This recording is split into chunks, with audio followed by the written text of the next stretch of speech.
नमस्कार, आदाब, सत श्री अकाल। आप सबका मैं शिल्पी स्वागत करती हूँ। और यहाँ पर आज हमारा ये पार्ट आई थिंक 5th होने वाला है ना। तो ये हमारा लक्ष्य का पार्ट 5th है। अभी तक जितने भी 4 पार्ट आ चुके हैं आपने आई होप देखा होगा। और खुशी की बात ये है कि आज ये 5वां और आखिरी पार्ट है ये। तो अभी तक जितने भी आपको वीडियोस दिए जा चुके हैं उनके सारे पीडीएफ आज शाम को आपको उपलब्ध हो जाएंगे। बिल्कुल परेशान होने की ज़रूरत नहीं है। बहुत बच्चों को हड़बड़ी है कि तुरंत का तुरंत मिल जाए, ऐसा नहीं संभव होता। कभी कभी मैंने सोचा था कि 4-5 लेक्चर्स हैं, कंप्लीट हो जाएंगे, फिर एक साथ पूरा बंच आपको दे दूंगी पीडीएफ का, तो रिवीजन में आसानी हो जाएगी। आपको टुकड़ों में मिलने से तो बेहतर है एक साथ मिल जाए। वैसे तो आपको आज उसका पीडीएफ मेरे टेलीग्राम चैनल पे मिल जाएगा। तो हम ये क्या पढ़ रहे हैं यहाँ पर, करंट अफेयर्स पढ़ रहे हैं। किस चीज़ के लिए? आर्ट एंड कल्चर के लिए। तो इसके साथ साथ बेसिक्स को अपडेट करने के लिए आप मेरी प्लेलिस्ट जाकर देख सकते हैं आर्ट एंड कल्चर की सीरीज को। वहाँ पर मैं आपको आर्ट एंड कल्चर पढ़ा रही हूँ। फिलहाल अभी बात करें तो आपको जितने भी मेरे पीडीएफ है वो शिल्पी वर्मा 22 मेरा जो टेलीग्राम चैनल है उस पर उपलब्ध हो जाते हैं। जो भी मेरे द्वारा पढ़ाया जाता है आप मुझे सोशल मीडिया पे फॉलो कर सकते हैं। वहाँ अपना प्रश्न अगर पूछना चाहते हैं पढ़ाई से संबंधित तो आप पूछ सकते हैं। फिलहाल हम आगे बढ़ते हैं। जैसा कि आपको पता है कि बैच 4 स्टार्ट हो चुका है और अगर आपने अभी तक एडमिशन नहीं लिया है तो विचार करिए इस पर, क्योंकि सही समय पर सही लिया गया निर्णय सही साबित होता है। तो यहाँ पर ये एडमिशन जो है उसकी लास्ट डेट अब 30 अप्रैल है, जो कि आपको पर डे लाइव क्लासेस होंगी शाम को 6 बजे। अगर आपने अभी तक एडमिशन नहीं लिया है, लेना चाहते हैं और कम फीस में एडमिशन लेना चाहते हैं किसी भी कारणवश, तो आप मेरा SV लाइव कोड इस्तेमाल करके इस फीस को मात्र 18,999 रुपए में प्राप्त कर सकते हैं। ठीक है, तो चलिए अब हम आगे बढ़ते हैं। यहाँ पर तो समाचारों में देखिए हमने लास्ट 4 लेक्चर्स में काफ़ी कुछ कवर किया। जो हमने देखा था कि कढ़ाई को लेकर अगर हमने देखा है, या फिर नृत्य देखा है, चित्रकला भी कुछ हद तक देखा था, संगीत को देखा था, बहुत सारे वो सब चीज़ें देखी जो करंट में मुद्दा कला और संस्कृति से संबंधित था, डायरेक्टली और इनडायरेक्टली। तो कैसे यूपीएससी उसके पीछे के पड़े हुए बेसिक से प्रश्न पूछता है। आज भी हम यही है। कई बार हम देखते हैं कि अपने अपने लोकल एरियाज में कई सारे फेस्टिवल्स होते हैं, है ना, कई सारे मेले होते हैं, जो एग्जीबिशंस वगैरह भी जो लगते हैं, तो इसके पीछे पीछे कुछ ना कुछ कारण होता है। जैसे फॉर एग्जांपल जैसे कुंभ का मेला है, कुछ ना कुछ कहानी होगी, कुछ ना कुछ कारण होगा। तो वही सारी चीजें हैं कि वो करंट में बने हुए मुद्दे हैं, लेकिन बेसिक्स को यूपीएससी पूछता है, उसमें आपको ऑप्शन दे देंगे और वहां से आपको उसको जांचना होगा। तो फिलहाल हम देखते हैं कौन कौन, जैसे हॉर्नबिल फेस्टिवल जो है आपका, ये नागालैंड में कृषि त्योहार है। देखिए अब 2 चीज ध्यान रखनी है। हॉर्नबिल जो फेस्टिवल है नागालैंड का है और कृषि से संबंधित है। तो ये 2 फैक्ट है। यूपीएससी क्या करता है, हो सकता है यहाँ पर आपको अलग कोई स्टेटमेंट दे दे और यहाँ पर आपसे क्या कह देगा कि चलो भाई असम में होता है और ये वाणिज्य त्योहार समथिंग करके है, तो हम कंफ्यूज हो जाएंगे। तो जब भी आप नोट्स बनाए तो जैसे हॉर्नबिल फेस्टिवल तो एक पॉइंट हो गया, इसमें नागालैंड हो गया, ठीक है। दूसरा पॉइंट आपका इसमें क्या हो जाएगा कि ये कृषि त्योहार है। तो ये सब चीजें हमें याद रखनी होगी। 2-2 पॉइंट। देखिए बहुत लंबे नोट्स बनाने के पीछे बिल्कुल मत दौड़िए। देखिए रिवीजन कैसे होगा, रैपिड रिवीजन कैसे होगा, जब आप बुलेट पॉइंट्स में चीजों को लिखेंगे। तो इस तरह से बाकी की कहानी आपको खुद बनानी होगी। ठीक है, ये 1 सप्ताह तक चलने वाला उत्सव है और 1 दिसंबर से ये मोस्टली शुरू होता है। किन जनजातियों के द्वारा मनाया जाता है, तो नागा जनजातियां किसामा हेरिटेज विलेज में एकत्रित होती हैं। तो नागा जनजातियों के द्वारा, तो 3 फैक्ट मिल गए। नागालैंड में मनाया जाता है, कृषि उत्सव है, और नागा जनजातियों के द्वारा मनाया जाता है। इसी तरह से लिखिएगा, जनजातियां वेशभूषा, हथियारों, अन्य पारंपरिक वस्तुओं के माध्यम से सांस्कृतिक समृद्धि का प्रदर्शन करती हैं। तो उनकी जो संस्कृति चले आ रही है, उनका जो कल्चर चला आ रहा है, उसको वो परंपरागत रूप से आगे लेके जाते हैं। हम भी तो यही करते हैं। अपने जो फेस्टिवल्स है, जो त्योहार हम मनाते, से होली हो गया, रक्षाबंधन हो गया, दिवाली हो गया, ईद हो गया, ठीक है, क्रिसमस हो गया, तो ये सारी चीजें हम परंपरागत रूप से चलती आ रही है, क्योंकि हमारे कल्चर में है। हमें हमारे जो है बुजुर्गों ने दिया है, हम अपनी पीढ़ी को उसको आगे लेके जाएंगे। तो इस तरह से वो कल्चर चला आ रहा है। इसके बाद चेरिओवा महोत्सव, ये क्या है, ये मणिपुरी। अब यहाँ पर आपको क्या लिखना होगा कि मणिपुरी जनजातियों के द्वारा न्यू ईयर के रूप में मनाया जाता। तो किस रूप में मनाया जाता? न्यू ईयर के रूप में। ठीक है, मणिपुरी जो है आप देखेंगे जनजातियों के द्वारा मनाया जाता है और ये न्यू ईयर के रूप में मनाया जाता है। घरेलू देवता जो इनके होते हैं ना, सबके कुल देवता होते हैं, वैसे ही सनमही से जुड़ा हुआ है। और ये एक चहितावा का चयन करने और सौभाग्य के लिए एक पहाड़ी पर चढ़ने की परंपरा इसमें शामिल है। तो हर किसी की एक परंपरा है, हर किसी का एक ट्रेडिशन है, तो उसको फॉलो करते हैं, अलग अलग तरीके से जो है मनाते हैं। अपना अपना कल्चर है, सबका अपना अपना कल्चर होता है ना, कि कोई किसी प्रकार से रंगों का इस्तेमाल करके होली खेलता है, तो कोई किसी प्रकार से, तो कोई किसी और तरीके से गले मिलके होली खेलता है। तो वैसे ही परंपरागत रूप से जो चीजें चली आ रही हैं उसको वहां पर कैरी फॉरवर्ड किया जाता है। बंगाला महोत्सव, तो ये बंगाला, अब इसको बंगला से तो जोड़ना नहीं है, तो ये मेघालय में गारो जनजातियों द्वारा मनाया जाता है। तो देखिए अभी तक नॉर्थ ईस्ट की बात हो रही है, तो बहुत इंपॉर्टेंट हो जाता है, नॉर्थ ईस्ट की अगर बात की जा रही है तो बहुत इंपॉर्टेंट टॉपिक हो जाता है। सर्दियों की शुरुआत और कटाई के बाद मौसम को चिन्हित करता है ये, और नवंबर में गारो हिल्स में तुरा के पास आसनंग में आयोजित किया गया है, और स्थानीय देवता मिसी सालजोंग का सम्मान करते हैं। तो इनके जो देवता है मिसी सालजोंग को, उसको सम्मान देने के लिए, उनको सम्मान देने के लिए ये महोत्सव मनाया जाता है। तो ज्यादातर आप देखेंगे विलेज लेवल पर या फिर समुदाय के द्वारा, किसी विशेष या जनजातियों के द्वारा ही इस प्रकार के त्योहार मनाए, जैसे कोला हमने देखा था कंतारा में जैसे, है ना। तो ये 100 ड्रम बांग्ला महोत्सव है, इसमें 100 ड्रम एक साथ बजाए जाते हैं, इसलिए इसका नाम 100 ड्रम बांग्ला महोत्सव के नाम से भी जाना जाता है। यहाँ पर आप देख सकते हैं ये बांग्ला महोत्सव, ठीक है। और इसके बाद यहाँ पर ये हॉर्नबिल फेस्टिवल है आपका, तो इसके कुछ पिक्चर्स जो मुझे मिले मैंने यहाँ पर पुट किए हैं। इसके बाद देखिए यहाँ पर आता है अम्बुबाची मेला। अब ये क्या है, देखिए ये भी गुवाहाटी असम में कामाख्या मंदिर, तो कामाख्या मंदिर काफी प्रसिद्ध है। ये इसमें देखते हैं कि जिनके जैसे कि प्रजनन संबंधी जो समस्याएं होती हैं, या जो दंपति माता पिता नहीं बन पाते हैं, तो उनके आशीर्वाद लेने के लिए वहां पर जाते हैं। कहते, ऐसा कहा गया है, मैंने भी ऐसी चीजें सुनी है कि ऐसे स्त्रियों की योनि की पूजा होती है, कुछ तंत्र और मंत्र के द्वारा भी ये मंदिर हमेशा चर्चा में बना रहता है। तो और इसमें कुछ दिन के लिए जब वो कहते हैं कि जो देवी है, कामाख्या देवी है, जब वो अपने मासिक धर्म पर होती हैं, अपने पीरियड्स पर होती है, तो 3 दिन के लिए वो मंदिर कपाट को बंद कर दिया जाता है। तो ये ट्रेडिशन है एक तरीके से, ठीक है। तो ये पूर्व का महाकुंभ इसको कहा था, जून में आयोजित किया गया था, और ये हमेशा आप देखेंगे कि जादू टोना या तांत्रिक आशीर्वाद के लिए कभी कभी चर्चा में आ जाता है कामाख्या देवी का मंदिर, ठीक है। अब ये माजुली महोत्सव क्या है, तो ये असम में आयोजित आधुनिक त्योहार नवंबर में होता है। इसमें असम के के राज्य मंत्रालय के तहत, यानी कि संस्कृति विभाग के द्वारा इसको आयोजित किया जाता है। असम और माजुली के पारंपरिक इतिहास और गौरव को उजागर करने के लिए सेमिनार जैसे कार्यक्रम शामिल इसमें होते हैं।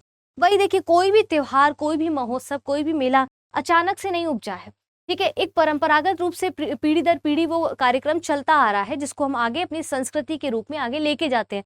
हम कैसे अपने आने वाली पीढ़ी को बताएंगे हमारा जो है इतिहास क्या रहा है, हमें कैसे अपने इतिहास के बारे में अपने दादाजी के या अपने परदादा या ऐसे पीढ़ी दर पीढ़ी जो इतिहास है कैसे पता चला, कुछ इसी प्रकार से व्याख्यायित किया गया है ना। तो अब यहाँ पर ड्री महोत्सव, अब ये ड्री क्या है, तो मुख्य रूप से अरुणाचल प्रदेश ने जो एक जनजाति होती है अपतानी, ठीक है, अपतानी जनजाति के द्वारा मनाया जाता है। तो ड्री महोत्सव, अब ऐसे लिखना है आपको, ड्री महोत्सव आपका अरुणाचल प्रदेश में अपतानी जनजाति के द्वारा हर 5 वर्ष में, हर 5 जुलाई को, माफी चाहती हूँ, हर ईयर 5 जुलाई को मनाया जाता है। जीरो घाटी में सबसे बड़ा उत्सव है ये, ठीक है। तो किस घाटी में, जीरो घाटी, तो यहाँ पर जीरो घाटी लिख दीजिए। अनूठी विशेषता इसकी क्या है कि अच्छी फसल के प्रतीक के रूप में उपस्थित लोगों को खीरा वितरित किया जाता है। तो एक उसके उपलक्ष्य में प्रसाद के रूप में हम कह सकते हैं, खीरा जो है वितरित किया जाता है, उसको बांटा जाता है भोग के रूप में, प्रसाद के रूप में, ठीक है। अब कुंभ मेला, कुंभ मेला कौन नहीं जानता, सभी जो है इससे परिचित है। 4 जगह मेले लगते हैं, ये तो दुनिया का सबसे बड़ा धार्मिक सभा है, हर 12 साल में लगता है ना ये। तो मेला जो है 4 शुभ हिंदू तीर्थ स्थलों पर लगता है, जैसे कि इलाहाबाद जो कि प्रयागराज है, और हरिद्वार, नासिक, त्र्यंबक और उज्जैन में एक घूड़ी आधार पर आयोजित किया गया है। इसके पीछे भी कई कहानी है। नासिक और उज्जैन में यदि किसी ग्रह सिंह राशि में होने पर मेला आयोजित किया जाता है, इसको ध्यान रखना है मेन कि कहाँ कहाँ पर ये मेले हैं। कहते हैं वो जब अमृत लेके जा रहे थे तो उसके कुछ बूंदे वहां पर, अमृत मंथन के लिए कुछ बूंदे जो है ऐसी 4 जगह पर गिरा था, जिसके बाद वहां पर इस तरह से उद्गम हुआ, और कुंभ मेला सबसे पवित्र मेलाओं में से इनको माना जाता है, ठीक है। पुष्कर मेला, ये आपका राजस्थान में एक वार्षिक मेला है, जो दुनिया के सबसे बड़े ऊंट और पशु मेले में आप देखेंगे ना, पुष्कर मेले में काफी बड़ा ट्रेडिशन है ये, और ट्रेड भी होता है मेरे ख्याल से वहां पर ऊंट वगैरह का, जब वो लगते हैं पुष्कर मेला। तो कभी मौका मिले जरूर जाइएगा, मैं अगर गई तो मैं आपको जरूर बताऊंगी ठीक है। ये डेजर्ट फेस्टिवल, अब ये भी सुनने में क्या लग रहा है, जैसलमेर। अब डेजर्ट के नाम से आपको क्या समझ आ रहा है भाई, ये राजस्थान, ये वहां की बात करता है, अरावली की बात कर रहा है। तो राजस्थान की जीवन संस्कृति को इसमें दर्शाया जाता है भाई। अब जहाँ का फेस्टिवल है वहीं की पूरी कार्यकलाप को दिखाया जाएगा, ऐसा तो है नहीं कि राजस्थान का हो रहा पंजाब को दिखाया जाए, अपने ट्रेडिशन को दर्शाएंगे। तो ये चीजें हमें इस तरह से लिंक करके करना है। सूरजकुंड ये आपका हरियाणा में लगता है, और जो हर साल 1 फरवरी से फरीदाबाद हरियाणा के पास ये पखवाड़े के आयोजित किया जाता है। इसके साथ साथ अंतर्राष्ट्रीय शिल्प और सांस्कृतिक विरासत को भी प्रदर्शित किया जाता है। अब जैसे ट्रेड फेयर लगता है फॉर एग्जांपल दिल्ली में जैसे, तो ट्रेड फेयर आप जब जाएंगे ना तो हर स्टेट के वहां पर आपको स्टॉल्स देखेंगे, नॉट इवन हर स्टेट के, अलग अलग कंट्रीज के भी काफी ज्यादा स्टेट्स वो कंट्रीज के भी आपको जो है स्टॉल्स देखने को मिलते हैं, वहाँ की कुछ विशेष चीज़ों को वहाँ पर रखा जाता है। और जब भी मौका मिले इन सब जगहों पे बच्चे ज़रूर जाया करिए। देखिए, इसलिए नहीं कि मस्ती करनी है, एक यूपीएससी के एस्पिरेंट को बिल्कुल दिमाग खुला रखना होता है। ये देखना होता है कि कहाँ से उसका किस चीज़ से कैसे प्रश्न बन सकता है। क्या इस टॉपिक से मेरा प्रश्न बन सकता है? क्या उस टॉपिक से मेरा प्रश्न बन सकता है? तो हमेशा एक प्रश्न की बाज की नज़र, प्रश्न रूपी बाज की नज़र से हमें वहाँ पर तैयार रहना होता है। तो हम वहाँ जब जाएँ, ऐसी कई भी जगह जाया करिए। देखिए, मैं अपने टाइम पे क्या करती थी, अपना एक एक्सपीरियंस साझा करती, जब मैं ट्रैवल करती हूँ या करती भी थी, तो फिर मैं क्या करती, कभी पेड़ पे कुछ स्लोगन लिखा है, कभी वॉल पे स्लोगन लिखा है, कभी आप देखेंगे गवर्नमेंट के बड़े-बड़े पोस्टर्स होते हैं, एडवर्टाइज़मेंट होते हैं, उसको ध्यान से कभी-कभी पढ़ा करिए। मूवी का रिलीज़ का पोस्टर की बात नहीं कर रही हूँ मैं, उसको पढ़ा करिए और वहाँ पर जैसे कुछ पॉइंट्स मिलते हैं, अच्छा किस सरकार के किस मंत्रालय के द्वारा कराया जा रहा है, क्या आंकड़ा इसका है, कितना पॉपुलेशन हो गई है। कभी-कभी आप रैंडम जाएँगे, देखेंगे मंदिर और इन सब में, जैसे कि अगर मैं बात करूँ, अगर मैं गलत नहीं हूँ तो जैसे कि आपका जामा मस्जिद है, तो इंडिया में सबसे बड़ी जो मस्जिद है वो कौन-सी है? कुछ इस तरह की चीज़ें, मतलब ध्यान दिया करिए। ये नहीं कि सिर्फ़ हम जा रहे हैं एन्जॉय, देखिए एन्जॉय करना बहुत अच्छी बात है, जीवन में मनोरंजन बहुत ज़रूरी है, तभी आप खुशनुमा जीवन व्यतीत कर पाएँगे, नीरस होके नहीं कर पाएँगे। लेकिन उस मनोरंजन के साथ-साथ हम कैसे अपना फ़ायदा किस तरह से अपने एग्ज़ाम्स के पॉइंट ऑफ व्यू से कर सकते हैं, उसको भी विशेष ध्यान दिया करिए, ठीक है? तो इस तरह से स्लोगन वगैरह कहीं दिखते हैं, कुछ चीज़ें दिखती हैं तो नोट करा करिए, उनको पेन डायरी अपने पास रखा करिए। यूपीएससी एस्पिरेंट होने के नाते इतना आपका दायित्व तो बनता है, आपकी रिस्पॉन्सिबिलिटी और ज़रूरी भी है, ठीक है? इससे ज़्यादा अब मैं क्या ही कहूँ। इसके बाद गोवा कार्निवल, जो ऑब्वियसली गोवा में ये कह रहे हैं, तो पुर्तगालियों ने वहाँ पर जब आए तो भारत में गोवा कार्निवल की शुरुआत की और ये रोज़ा से 40 दिन पहले होता है, संयम और आध्यात्मिकता की अवधि के दौरान, ठीक है? ये गोवा की समृद्ध विरासत और संस्कृति को दर्शाता है, विशिष्ट पुर्तगाली प्रभाव। भाई पुर्तगालियों के द्वारा ही शुरू किया गया तो उसपे पुर्तगाली प्रभाव दिखाई देगा, है कि नहीं? तो वो चीज़ें यहाँ बोली जा रही हैं। अब यूनेस्को की, तो यूनेस्को की अमूर्त सांस्कृतिक विरासत की सूची भी है, तो इसमें देखेंगे कि ये यूनेस्को द्वारा पारंपरिक अभिव्यक्ति के रूप में परिभाषित किया गया है, जो पूर्वजों वंशजों तक चलती जाती हैं, ठीक है? यूनेस्को ने बेहतर सुरक्षा और जागरूकता बढ़ाने के लिए अमूर्त सांस्कृतिक विरासत की सूची स्थापित की थी। यूनेस्को में देखेंगे कई सारे आप जो मॉन्यूमेंट्स हैं उनको रखा जाता है, कई बार किताबें होती हैं, नृत्य होता है, कई सारी चीज़ें। इसके अंतर्गत क्या-क्या, जैसे आप देखेंगे सामाजिक प्रथाएँ हो गया, अनुष्ठान हो गया, उत्सव कार्यक्रम हो गया, प्रकृति, ब्रह्मांड का ज्ञान, पारंपरिक शिल्प, बहुत सारी चीज़ें, बहुत ही डायमेंशनल है। मतलब वो हर चीज़ जिसमें लगेगा कि अब ये विरासत खत्म होने की कगार पर आ गई है, लुप्त होने की कगार पर आ गई है, या इसको संरक्षण देने की ज़रूरत है, हो सकता है भविष्य में नज़र ही ना आए, तो उसको पहले ही प्रोटेक्शन, संरक्षण कन्वेंशन की बात करता है। अमूर्त सांस्कृतिक विरासत की सुरक्षा के लिए 2003 में कन्वेंशन के कार्यान्वयन के साथ 2008 में इसको स्थापित सूची की गई, ठीक है? अब ये यहाँ पर की न्यूज़ में क्यों है ये, इसके बाद India serve as member of the ICH committee twice from 2006 to 2010 and then 2014 to 2018।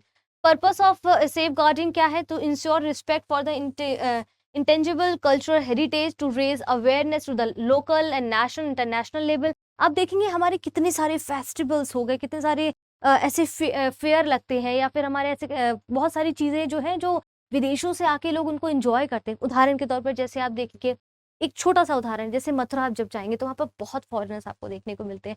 तो हमारा कल्चर आज के समय में जितना हम देखते हैं कि पैन इंडिया की बात करते हैं, या हम देखते हैं कि किस तरह से आवागमन हो गया है, व्यापार होना शुरू हो गया है। कैसे आप देखते हैं कि हमारे सिंधु घाटी सभ्यता में अगर हम जाएँ पुराने समय में, प्राचीन समय में, कैसे वहाँ पर अफ़गानियों का, या फिर माफ़ी चाहती हूँ, या फिर कोई और जैसे विदेशी प्रभाव किस तरह से उनका वहाँ पर पड़ा था। तो इस तरह की चीज़ें कब होंगी? जब आवागमन होगा, व्यापार होगा, सांस्कृतिक जो हमारे जो आर्किटेक्चर है उनका आप देखेंगे ट्रांसमिशन होता है। आप कहीं जगह पे किसी और चीज़ का जो है निर्माण शैली देखते हैं, उनका मिक्सचर हमारे पे देखने को मिलता है। ये मतलब क्या होता है कि ब्रिटिश प्रभाव दिखा, मतलब कि वहाँ के कुछ अंशों को हमने अपने आर्किटेक्चर में, अपने संगीत में, अपने नृत्य में, अपनी कला में, अपने खाने में, इत्यादि चीज़ों में हमने उसको मर्ज किया है। तो वो घुलना-मिलना तब होगा जब हम आदान-प्रदान की भावना को रखेंगे। तो वही चीज़ कह रहे हैं कि किस तरह से to raise awareness at the local and the international and the national levels, ठीक है? इसके बाद यूनेस्को की अमूर्त सांस्कृतिक विरासत की कुछ सूची है, जैसे फॉर एग्जांपल ऐसे समझिए, 2008 में जो है वैदिक जप की परंपरा को मान्यता मिली है, ठीक है? मान्यता प्राप्ति यूनेस्को के द्वारा कब मिली? 2008 में। रामलीला, रामायण का पारंपरिक प्रदर्शन भी 2008 में। जैसे मुडियेट्टो हो गया, केरल का धार्मिक रंगमंच और नृत्य नाटक है ये, तो इसको कब मान्यता मिली थी? 2010 में। लग रहा होगा कि भाई जब अब ये इसको संरक्षण देने की ज़रूरत है, या फिर इसको और ज़्यादा उजागर करने की ज़रूरत है, तो इस पर ध्यान दिया गया और इसको संरक्षण प्रदान किया गया। जैसे राजस्थान का कालबेलिया लोकगीत, तो इनकी एक बहुत ही फेमस नृत्यांगना है, उनका नाम आप अगर बता सकते हैं तो कमेंट बॉक्स में बताइएगा। मैंने नृत्य के जो आपका शास्त्रीय नृत्य है उस वीडियो में भी बताया है, ठीक है। तो 2010 में इनको वो दिया गया। इसके बाद लद्दाख का बौद्ध जब फ्रांस हिमालयी लद्दाख क्षेत्र इनको कब 2012 में मान्यता दी गई। इसके बाद ये योग आजकल बहुत चर्चा में, बताइएगा योग डे कब मनाया जाता है, कमेंट बॉक्स में बताइएगा। 2016 में इसको मान्यता दी। कुंभ मेला अभी हमने पढ़ा 2017 में, कोलकाता में दुर्गा पूजा को 2021 में, हाल फिलहाल में ही। अब यहाँ पर दुर्गा पूजा इन कोलकाता तो इंस्क्राइब्ड कब होता है 2021 में। तो ये एनुअल फेस्टिवल है जो कि सितंबर और अक्टूबर मनाया जाता है, मोस्ट नोटली जो है आपका कोलकाता में, but also in other part of India, almost in Bengali diaspora. During the event the divides of class, religion, authenticity and collapse as crowds of walk around to admire the installation. तो यहाँ पर आप देखेंगे दुर्गा पूजा, मैं एक बार जब गई थी कोलकाता में तो मैंने देखा था कि काफी भव्य लेवल पर ये होता है, और ये बहुत ही मतलब मार्मिक दृश्य जिसको बोल सकते हैं। अगर कभी मौका मिले यूट्यूब पे देखिएगा, अगर कोलकाता में आप रहते हैं आसपास तो आपने बेशक इसको देखा होगा, बहुत बड़ा त्योहार ये। कुंभ मेला हम सब जानते हैं, ठीक है। अभी देखा था कहाँ कहाँ लगता है ये। इसको 2017 में जो है इसको यूनेस्को की अमूर्त विरासत सूची में घोषित किया गया। इसका पर्शियन न्यू ईयर जो नौरोज मनाया जाता है वो यहाँ पर दिया गया है। इसके बाद यहाँ पर और योगा को 2016 में until making among the theatres जो है, सॉरी यहाँ पर जो आपका टेट्रियस है वो कहाँ पर है, Jandialo Guru are created for the continuing the traditional technique of manufacturing brass and copper until since Punjab. तो इस तरह की चीजें आपको वहां पर देखने को मिलती है, बनाई जाती हैं। एक परंपरा चली आ रही जिसको 2014 में जो है संरक्षण दिया गया, ठीक है। यहाँ पर मणिपुर में ये जो है आपका संकीर्तन जो होता है मणिपुर में फेमस है वहां पर। तो ये temple where performs narrative the lifes and deeds of Krishna through song and dance. तो इस तरह से प्रदर्शन किया जाता है। इसको संरक्षण कब दिया गया, यूनेस्को के द्वारा 2013 में। ऐसे कई सारे हैं, बहुत लिस्ट है इनकी। एक बार फटाफट नजर में डालना है ताकि अगर आपके सामने प्रश्न आता है तो आपसे गलती ना हो, ठीक है। जैसे छऊ नृत्य को अभी मैंने बताया, कहाँ का है छऊ नृत्य, चलिए बताइएगा कमेंट बॉक्स में, बताइए कहाँ का है छऊ नृत्य, ठीक है। अब ये कालबेलिया फोक डांस हमने बताया था राजस्थान में 2010 में मिला इसको। ये रामायण है, religion festival and the ritual theatre of the घर, ये वाला तो जो है घरवाल जो हिमालय है, गढ़वाल हिमालय, वहां पर इसको दिया गया 2009 में। इसके बाद Ramlila the traditional performance of the Ramayana 2008 में इसको दिया गया, यूनेस्को की विश्व विरासत स्थल में उसमें घोषित किया गया है। मडिकेट्टू रिचुअल थिएटर है आपका, मडिकेट्टू जो रिचुअल थिएटर है वो आपका कहाँ है, चलिए कमेंट बॉक्स में बताइए, ठीक है। लिखा है उसमें तो अब क्या बताएंगे इसके बाद देखिए कुटियट्टम संस्कृति थिएटर है, चलिए ये बता दीजिए, अच्छा कहाँ पर है इसका कमेंट बॉक्स में बताइए, कमेंट, क्योंकि मैंने पढ़ाया है आपको ये अपने लेक्चर्स में, ठीक है। तो उसमें ये मत कहिएगा पता नहीं। वैदिक चैंटिंग 2008 में। अब देखिए वैदिक चैंटिंग फॉर एग्जाम्पल समझिए, वैदिक चैंटिंग की बात अगर करते हैं तो जैसे एक समय पे पहले हम कैसे शिष्य गुरु की जो परंपरा थी, कैसे बैठकर हम सारी चीजों को कंठस्थ कर लेते थे। पहले कहीं नोट डाउन नहीं करना होता था, कहीं मोबाइल में अलार्म सेट नहीं करना होता था। लेकिन आज के समय में आप देखेंगे जितना आप अलार्म सेट करना शुरू कर दिया, रिमाइंडर सेट करना शुरू कर दिया ना, उसने आपकी मेमोरी को और कम कर दिया है, क्योंकि हम पूरी तरह से उस पर डिपेंडेंट हो गए। पहले ऐसा नहीं होता था, पूरी की पूरी किताबों को ऐसे ही रट लिया जाता था। आज हमें हर चीज के लिए मोबाइल चाहिए, हर चीज के लिए इंटरनेट चाहिए, कैलकुलेटर चाहिए। तो ये कहीं ना कहीं हमारी क्षमता को भी, देखिए हमेशा विकास जो आप देखेंगे कि अगर मॉडर्निटी अगर होती है, जैसे हम मॉडर्न होने की बात करते हैं, आधुनिक होने की बात करते हैं, तो आधुनिकता कहीं ना कहीं आपका ह्रास भी करती है, ठीक है। तो हमेशा एक सिक्के के दोनों पहलू होते हैं। तो कहीं ना कहीं अगर विकास है तो उसका ह्रास भी आपको देखने को मिलता है उसके दूसरे पहलू पे, ठीक है। Award giving by the government of India in news. तो साहित्य अकादमी पुरस्कार अभी जो चर्चा में रहा है, तो ये किसको दिया जाता है, साहित्य में प्रतिमा हासिल करने वाले जो लोग हैं उनको दिया जाता है। कब शुरू किया गया था, 1954 में किया गया था। साहित्य अकादमी पुरस्कार हर साल 24 प्रमुख भाषाओं में दिया जाता है, और भारत के संविधान में जो भाषाएं उल्लिखित है आपकी 22 किस आर्टिकल के अंतर्गत भाषाओं के बारे में दिया गया है, चलिए आर्टिकल बताइए, रिवीजन करना है ना कि नहीं करना है। तो इसके अलावा साहित्य अकादमी ने अंग्रेजी और राजस्थानी को भी उन भाषाओं के रूप में मान्यता दी है। उस कार्यक्रम को आयोजित करने के लिए उसमें दिया जाता है उनको सम्मान, ठीक है। इसके बाद साहित्य अकादमी फेलोशिप, अब ये क्या होता है, तो साहित्य अकादमी फेलोशिप नामक एक प्रतिष्ठित फेलोशिप है, वही जो आगे हमने देखा। इसका भाषा सम्मान तो साहित्य अकादमी के द्वारा ही ये दिए जाते हैं, और हर साल अकादमी उन लोगों को, उन लेखकों को, ठीक है, उन लेखकों को चुनती है जिन्होंने साहित्य अकादमी पुरस्कार द्वारा कवर की गई 24 भाषाओं के अलावा अन्य भारतीय भाषाओं में भी अपना महत्वपूर्ण योगदान दिया है। शास्त्रीय मध्यकालीन साहित्य के लिए भी इस जो है सम्मान को दिया जाता है, ठीक है। तो ये ध्यान रखना है किस किस को अभी तक दिया गया है, जैसे रिसेंट में अगर किसी को दिया गया है तो आप अपडेट कर सकते हैं उसमें। फिलहाल यहाँ पर जो दिया है सफिशिएंट है। इसके बाद यहाँ पर ज्ञानपीठ पुरस्कार बहुत बड़ा पुरस्कार होता है ये। तो ये जो है इसे जाना जाता है उत्कृष्ट साहित्यिक उपलब्धि के लिए। तो किसके लिए दिया जाता है, एक पॉइंट आपका ये बन गया। इसकी स्थापना कोई हुई थी 1961 में, ज्ञानपीठ के द्वारा की गई थी और ये टाइम्स ऑफ इंडिया अखबार की स्थापना के लिए प्रसिद्ध है। तो ये एक जो जैन परिवार ट्रस्ट है उनके द्वारा इसको संचालित किया जाता है। अब सरस्वती सम्मान से क्या समझ आता है, तो संविधान की 8वीं अनुसूची में सूचीबद्ध 22 भाषाओं में से, अब देखिए यहाँ पता चल गया है, गद्य या कविता साहित्यिक कार्यक्रम के लिए के बिरला फाउंडेशन के द्वारा 1991 में इसको स्थापित किया गया। तो फैक्ट्स क्या क्या है इसमें देखना, ठीक है। तो ये आपका एक फैक्ट हो गया, ठीक है। 8वीं अनुसूची में जो 22 भाषाएं अपनी सूचीबद्ध हैं। इसके बाद ये गद्य और कविता साहित्य के उत्कृष्ट भाषाओं के लिए दिया जाता है, के बिरला फाउंडेशन के द्वारा 1991 में इसको शुरू किया गया था। तो यहाँ पर ये चीजें याद रखनी है। इसके बाद व्यास सम्मान, ये भी साहित्यिक पुरस्कार है जिसे पहली बार 1991 में दिया गया हिंदी भाषा में कृति के लिए। हिंदी भाषा में कोई कृति लिखी गई है तो उसके लिए उस उपलक्ष्य में उसको दिया जाता है। तो एक बार इनको बस एक नजर आप डाल लेंगे, कुछ 1-2 पॉइंट्स बनाएंगे, बस बहुत ज्यादा डिटेलिंग में जाने की जरूरत नहीं है कहीं पर भी, बस 1-2 पॉइंट्स में आपको ये चीजें समझ आ जाएंगी, ठीक है। दादा साहेब फाल्के पुरस्कार जो है हमें सबको पता होगा कि ये 1969 में शुरू हुआ था और इन्हीं की याद में सिनेमा में भारत का सर्वोच्च पुरस्कार है, ठीक है। और इनकी जो पहली जो फीचर फिल्म थी वो थी राजा हरिश्चंद्र। तो पहली भारत की फीचर फिल्म कौन सी थी, राजा हरिश्चंद्र, जो कि 1913 में आई थी, ठीक है। और भारतीय सिनेमा की वृद्धि और विकास में उत्कृष्ट योगदान देने के लिए, जो फिल्म उद्योग को प्रतिष्ठित करने के लिए, और जो उनकी प्रतिष्ठित हस्तियां हैं, जो पॉपुलर जो सेलिब्रिटीज हैं, उनके समिति के द्वारा इसको तय किया जाता है कि किसको ये बाबा जो है दादा साहेब फाल्के पुरस्कार दिया जाएगा। क्लियर है, चलिए आगे बढ़ते हैं। ये कोर्स आपका शुरू हो चुका है, 30 अप्रैल को लास्ट एडमिशन डेट है। मेरा कोड इस्तेमाल करेंगे तो आपको ये फीस मात्र 18,999 की मिल जाएगी। और यहाँ पर एक ज़रूरी सूचना कि आपने देखा होगा एक नया प्रोग्राम शुरू हो चुका है जिसको हम RRR बोल रहे हैं। तो बताइए क्या है ये, मूवी के बारे में नहीं पूछ रही हूँ मैं। तो RRR ये प्रोग्राम आपका शुरू हुआ है, तो जो बच्चे अभी तक नहीं देखा इसको देखना शुरू करिए।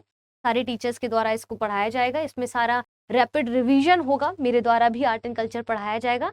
तो मेरे साथ बने रहे, इसका भी PDF मिलेगा। और ये करना बहुत ज़रूरी है बच्चों अभी रिवीजन के टाइम पे, क्योंकि उसमें मैं बताऊंगी क्वेश्चन टैकल कैसे करना है।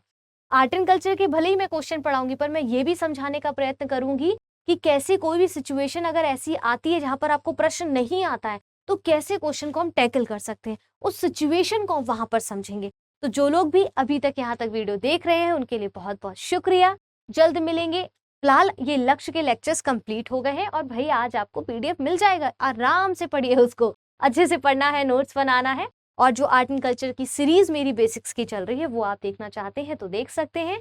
यदि आपको नहीं मिलता है तो आप मुझे मेरे टेलीग्राम चैनल जो कि शिल्पी वर्मा 22 पर मिल जाएगा, नहीं तो आप मुझे कमेंट बॉक्स में कमेंट कर दीजिएगा, मैं वहां पर प्लेलिस्ट डलवा दूंगी, ठीक है। अपना ध्यान रखें, जल्द मिलेंगे और अपने नए किसी प्रोग्राम के साथ। फिलहाल RRR में मिलेंगे, मूवी नहीं है वो, ठीक है। अपना ध्यान रखें, अपनों का ध्यान रखें, निरंतर पढ़ते रहें। 2023 के लिए एग्जाम दे रहे हैं तो जमकर तैयारी करें, दिन रात एक कर दे। अभी अपना ध्यान रखें, धन्यवाद।